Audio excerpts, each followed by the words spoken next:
Jambs പൊട്ടി കഴിക്കാം. നീ തുമ്മണ്ട, ഇനിയിപ്പോ അതൊക്കെ തുമ്മല്ലേ എനിക്കൊരു തുമ്മ വരും. അതല്ല വറകൊക്കെ ആലോചിക്കുമ്പോ ഞാനാണ്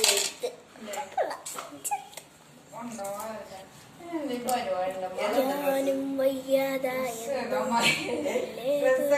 ഓർമ്മയില്ല. അത് ഞാൻ വെറുതെ മറ്റൊരമാര് തുറന്നപ്പോ കണ്ടതാ.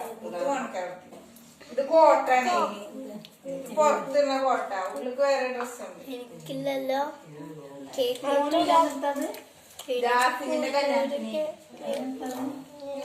ജാമു കൂട്ടി കഴിച്ചോ? ഇങ്ങനെ മുറിച്ചാ മതി. ഇതിന്റെ വെള്ളി കിട്ടും. അതുകൊണ്ടാണ് സതി അട്ട് കിട്ടോ. വെള്ളക്കല്ലില്ലല്ലോ. അങ്ങനെ വരുമ്പോ